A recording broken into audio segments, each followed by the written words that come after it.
question on the bill. When we deal with all these Medicaid things, as we've seen in newspaper stuff, it's something I've been trying to get on reporting of legislators doing business with Medicaid. Is there anything that you know of any of these Medicaid providers that could be possibly doing business with legislators in any capacity at all? We don't even have Medicaid providers yet for this.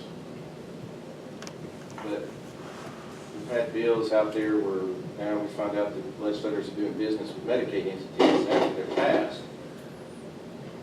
Well, Senator King, this bill would set up 3 new crisis intervention centers, and who those people are, I have no idea who they'll be, and nobody does. They have to go through behavioral health and get that license. The county's going to have to pay for the building. I'm sure the county's probably going to be selecting them. The county's the one who's going to have to own the building. And the other question I asked you was, and I've never seen it, is you said the governor's putting $5 million in, but where's the long-term plan to pay for this? I mean, I haven't seen anything yet. I've asked about that 2 weeks ago or 3 weeks ago. Senator Rice, are you presiding? Thank you, Senator. The $5 million the governor's proposed is not one-time money; it's recurring money, and so it will pay for those units on an ongoing basis. And I think those units are going to be administered by DBHS.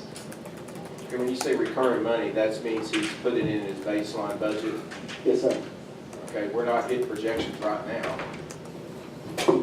well, So, I mean, you start these things, and I mean, I'm not saying I'm against these things, it's just down here, like I said, after you've been down here a while, you start these things, you start funding it, and then it's what you don't have the money. I mean, I said 2 years ago, if you kept budgeting the way we were in the state, and it's quoted in the newspapers, eventually we're going to run where we're not hitting projections, and we're not hitting projections. I mean, I wish I was wrong, but yet, everything that we're doing on the state just keeps increasing expense-wise.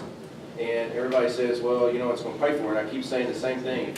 If we saved as much money as every bill that we get to talk about save money, we'd have a $5 trillion surplus right now. So, I mean, I just don't see any long-term sustainable plan to start these things. It's all great. You know, I mean, the easiest example a few years ago was the COPS grant that they gave all the resource officers money. This has been a long time ago now.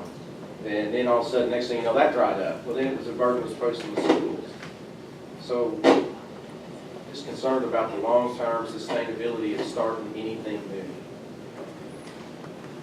If I may, Mr. Chairman, for one thing, you know, the $5 million is in the governor's balanced budget, and so it'll just be, if we don't hit projections, it'll just be reduced proportionally along with everything else under RSA. But I think that's a little different than your main point. And, you know, everywhere, I know you're skeptical of people who come before, and you should ask tough questions about people who claim that some program is going to say. People claimed Act 570, the title of it was to improve public safety or some line crap. I can just tell you, everywhere that this policy has been implemented, they save money. The most famous example was in San Antonio in Bexar County. And I don't have the numbers off the top of my head, but I think they have saved in excess of $100 million off of their budget because they have such a robust crisis stabilization unit program there. And the reason is because there are several reasons. One is because if you take someone, if you divert them out of the criminal justice system and take them to a crisis stabilization unit instead of taking them to jail, you're going to save money a lot of times right then, because when you take someone to jail, a lot of times their situation gets worse. They assault a jail intake officer or a corrections officer or a police officer, whatever the case might be. And instead of being charged with a Class B misdemeanor of loitering or whatever the case might be, then they're charged with a felony of assaulting an intake officer. So that's the first place you save money. Instead of sending them to prison for 2 or 3 years, they just spend a couple of days in a crisis stabilization unit. The second way is if someone who presents with one of these issues, it's not that the recidivism rate at large, but it's with people who present with these kinds of issues. If they go to county jail, their recidivism rate is 80%. If they get diverted out of the criminal justice system into one of these crisis stabilization units, their recidivism rate is 20%.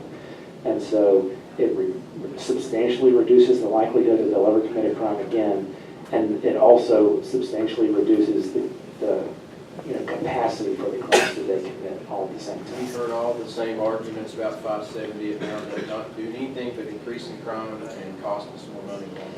Well, Senator King, no, we did not hear the same arguments in 570 because we didn't do this in 570. We've never. Just saying the same general arguments of this is going to reduce costs, this is going to improve public safety, the general concept. Well, and then we reversed 570 in policy 2 years later. And we never funded 570 so that it could happen. There's bad stuff with 570. I'm not sitting here defending 570. But part of the problem with 570 was that we failed to implement the good parts. And there were some good parts. And we never bothered to implement it. And so we got stuck with the bad. And the bad's bad. But this bill, quite frankly, is the 180 degrees different than 570. And I understand your skepticism, and the prosecutors had the same skepticism, that we've been down this road before. And